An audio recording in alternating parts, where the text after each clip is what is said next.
Assalamualaikum warahmatullahi wabarakatuh. Apa kabar Bapak Ibu semua? Kembali bersama saya Desi Afriani, Widyaswara BDK Padang, pada pelatihan jarak jauh peningkatan kinerja staf. Tetap semangat dan selamat mengikuti.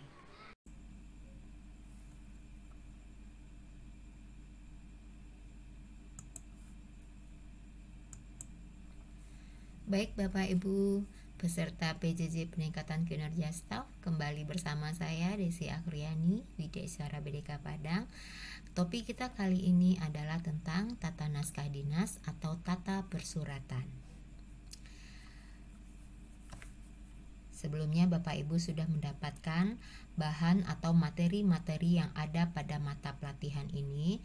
Sedikit saya akan mengulas lebih lanjut tentang materi tersebut.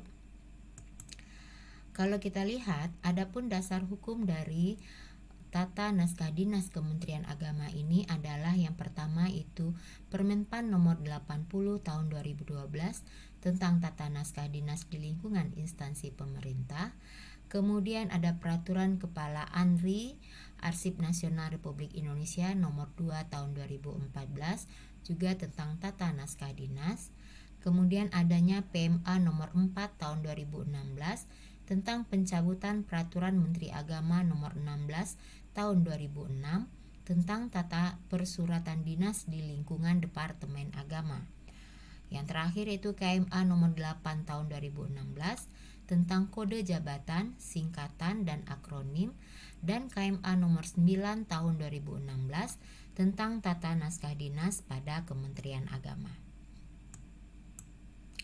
Adapun latar belakang munculnya KMA nomor 8 dan 9 ini adalah ketentuan tentang tata naskah dinas yang berlaku untuk seluruh satuan organisasi atau kerja pada Kementerian Agama telah diatur dalam Peraturan Menteri Agama nomor 16 tahun 2006 tentang tata persuratan dinas di lingkungan Departemen Agama.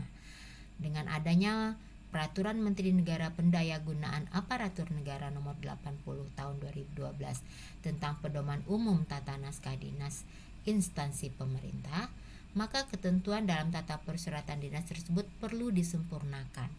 Maka muncullah PMA nomor 4 tahun 2016 tentang pencabutan dari PMA nomor 16. Maka Kementerian Agama mengeluarkan KMA nomor 9 tahun 2016 tentang tata naskah dinas pada Kementerian Agama, sehingga tata naskah dinas yang telah ada di lingkungan Kementerian Agama disesuaikan secara bertahap sejak keputusan tersebut, yaitu mulai tanggal 25 Januari tahun 2016.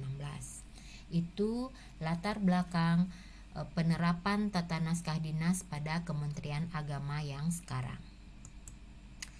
Adapun sasarannya adalah untuk tercapainya kesamaan pengertian, bahasa dan penafsiran penyelenggaraan tata naskah dinas, kemudian terwujudnya keterpaduan pengelolaan tata naskah dinas dengan unsur lainnya dalam lingkungan administrasi umum, tercapainya efektivitas dan efisiensi penyelenggaraan tata naskah dinas, dan berkurangnya tumpang tindih, salah tafsir dan pemborosan dalam penyelenggaraan tata naskah dinas.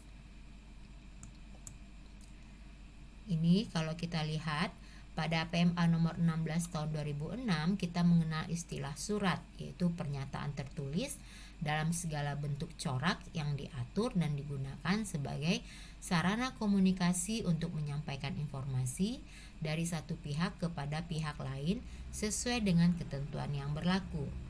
Tapi dengan munculnya KMA nomor 9, surat kita istilahkan dengan naskah dinas yang diartikan sebagai informasi tulis sebagai alat komunikasi kedinasan yang dibuat dan atau dikeluarkan oleh pejabat yang berwenang pada Kementerian Agama dalam rangka penyelenggaraan tugas sesuai tugas dan fungsi Kementerian Agama.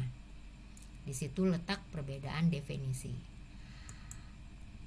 Ini maksud dan tujuannya sudah jelas bahwa pedoman tata naskah dinas dimaksudkan sebagai rujukan atau acuan bagi satuan organisasi atau kerja dalam pembuatan dan pengelolaan naskah dinas di setiap unit kerja pada Kementerian Agama. dengan tujuan untuk menciptakan kelancaran komunikasi tulis yang efektif dan efisien antar unit kerja pada Kementerian Agama. Ini ada beberapa azas penyusunan naskah dinas sebagaimana sudah dibahas di materi-materi sebelumnya. Ada efektif dan efisien, ada azas pembakuan, ada azas pertanggungjawaban, keterkaitan, kecepatan dan ketepatan, serta azas keamanan. Saya skip saja. Nah, yang tidak kalah penting kita perhatikan adalah dalam penyusunan tata naskah dinas ini adalah bahasa, di mana bahasa yang kita pergunakan dalam penyusunan naskah dinas itu harus memperhatikan unsur baku, yaitu sesuai dengan kaidah, kemudian logis sesuai dengan logika atau masuk akal, santun, bahasa yang digunakan harus halus, kemudian formal, tidak mengandung kesan pribadi, hemat dan cermat, yaitu tidak bertele-tele.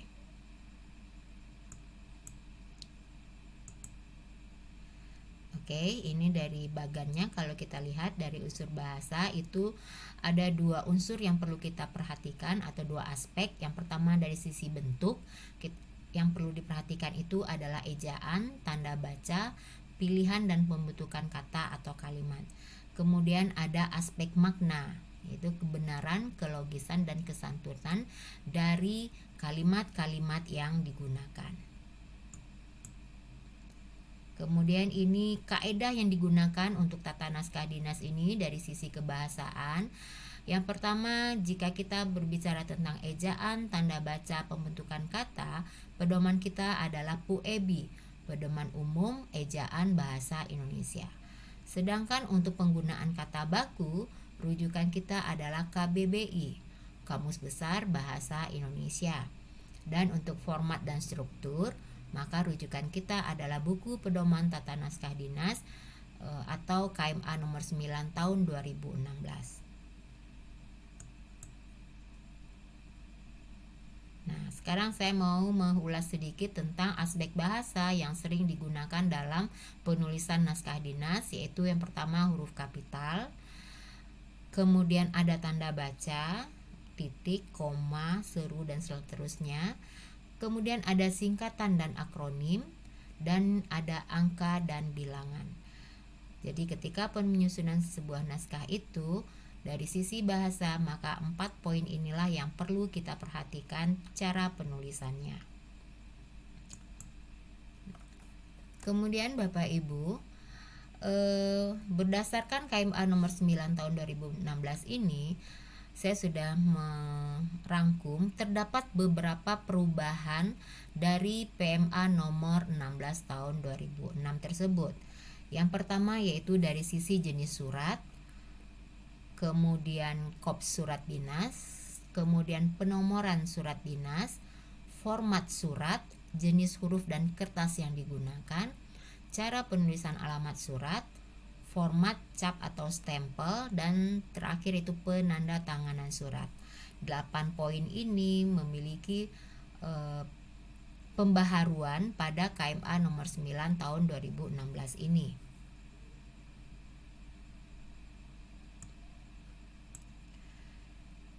Kemudian sekarang kita akan masuk pada penyusunan naskah dinas.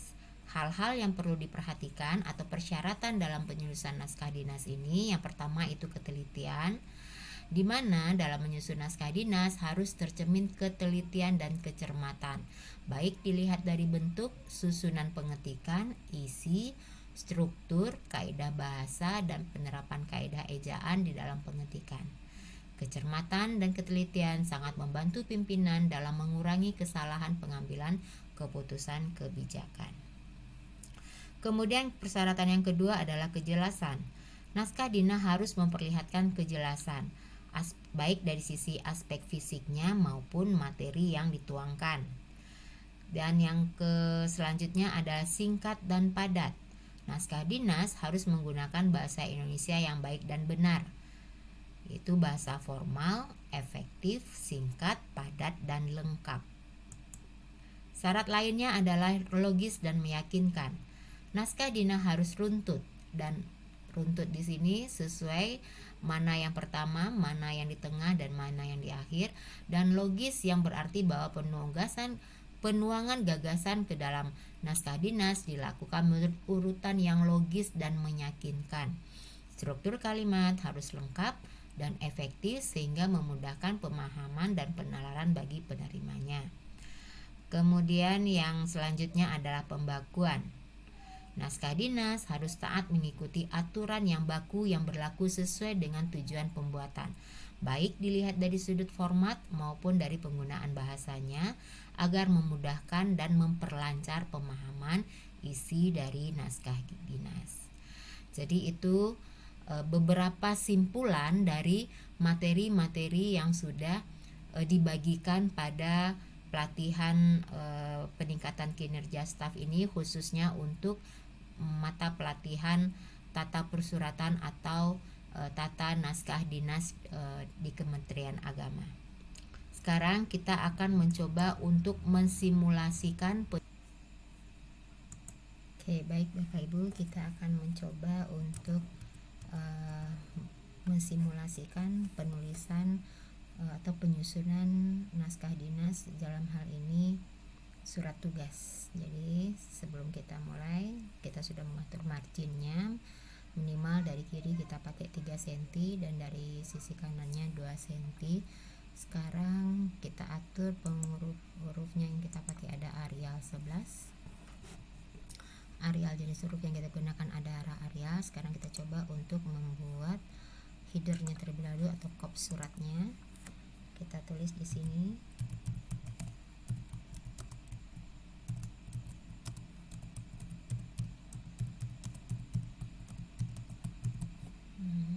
Saya pakai kop surat Balai Diklat.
Ini kira-kira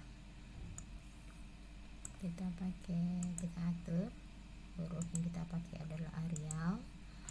Kemudian sesuai dengan aturannya, baris pertama kita pakai Arial 14, baris kedua kita pakai Arial 12, dan untuk alamat ini kita pakai Arial 9. Kalau nanti Bapak Ibu membutuhkan baris ketiga, berarti kita pakai Arial 11. Kemudian kita ambil posisi di tengah. Setelah itu kita sisipkan logo. Kita masukkan logo Bapak Ibu. Untuk menyatu dengan tulisan kita ambil wrap text, behind the text saja. Kita taruh di belakang dia. Kita taruh di sini. Kita atur besarnya. Kalau dirasa sudah pas, kemudian kita bisa berikan garis untuk membatasi antara kop dengan isi surat nantinya.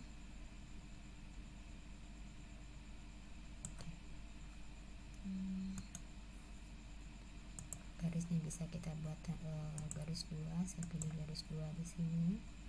Saya tebalkan sedikit. Warnanya saya ganti menjadi hitam. Nah, sudah jadi kop surat kita. Sekarang kita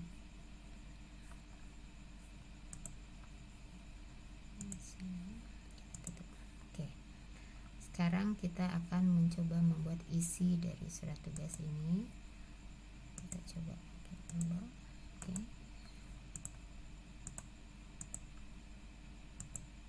Oke.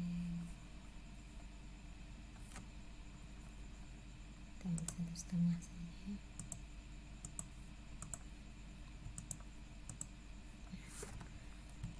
Surat tugas kita bikin di tengah. Oke. Untuk ini kita spasinya kita jadikan 1 saja. Oke.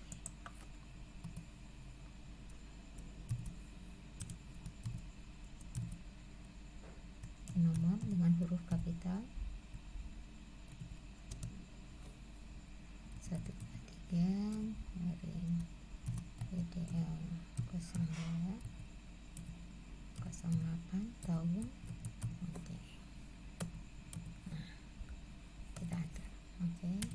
Nah, saya menggunakan di sini tabel untuk mengatur penulisannya supaya nanti bisa lebih rapi.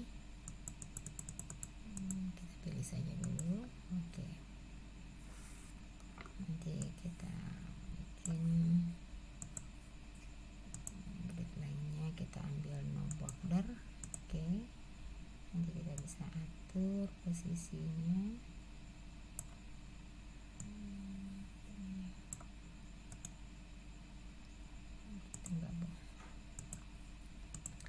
Di sini kalimat pertamanya adalah menimbang tugas-tugas.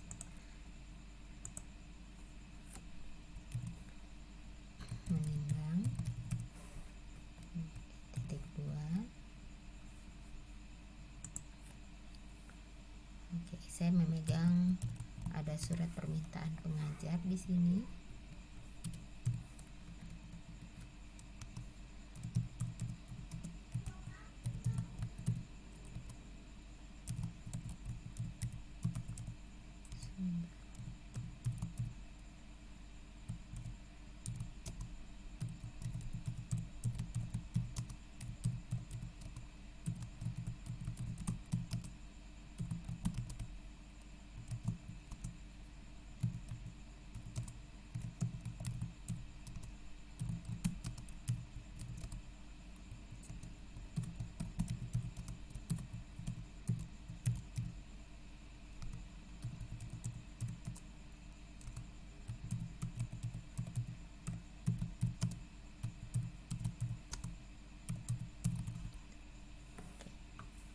Kemudian dasarnya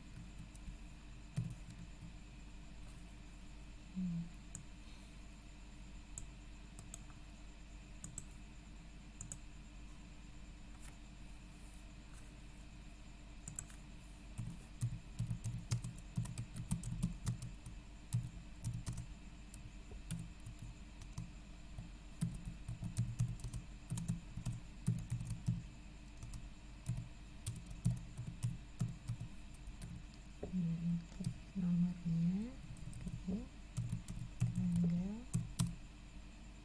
titik-titik, perihal. Kita bikinkan perihal dari surat tersebut. Di sini perihalnya adalah mohon memberikan tugas. Oke. Kemudian ada kalimat memberi tugas. Sepertinya cukup sampai di sini saja.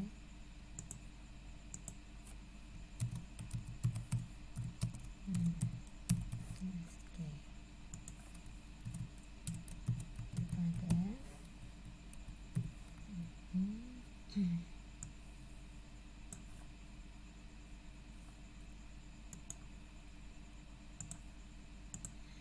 di sini saya buat 2 orang untuk menjadi narasumber di situ,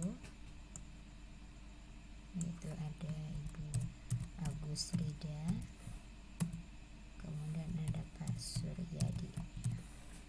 Kalau seandainya kita membutuhkan data untuk penguatan di sini pakai NIP, bisa kita bikin NIP.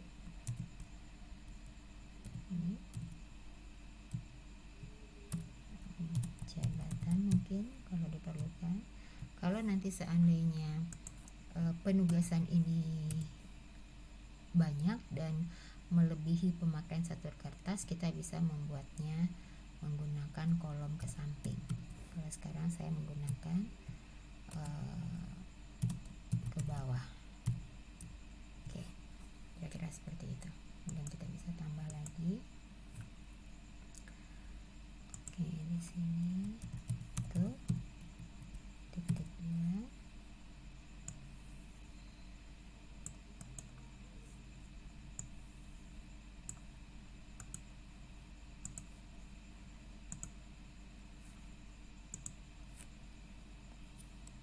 Menjadi narasumber Oka Karya.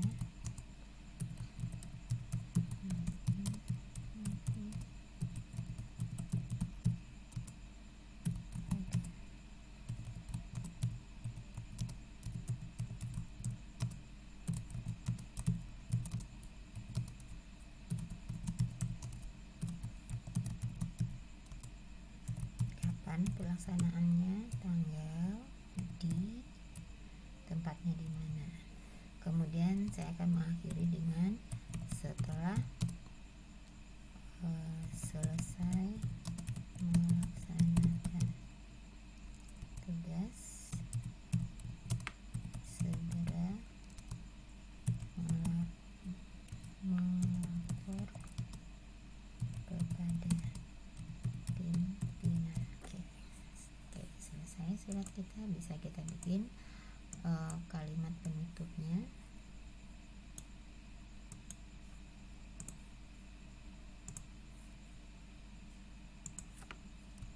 Demikian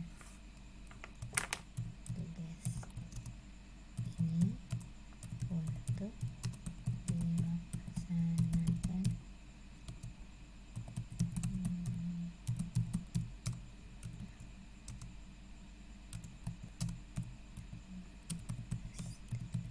Oke. Nah, itu kira-kira.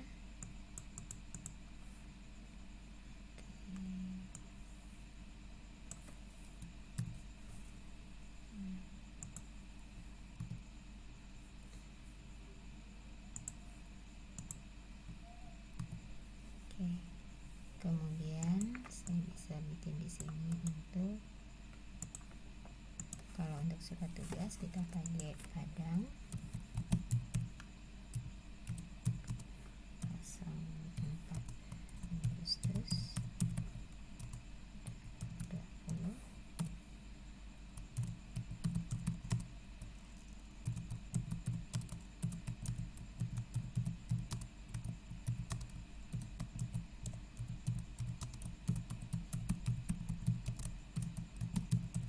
Di sini Bapak Ibu saya menuliskan penuh nama jabatan Kepala Balai Pendidikan Keagamaan Padang karena sesuai dengan aturan di KMA bahwa penulisan untuk nama jabatan pada baris pertama tidak boleh disingkat. Makanya di sini dituliskan penuh Kepala Balai Pendidikan dan Pelatihan Keagamaan Padang Khairul Amani.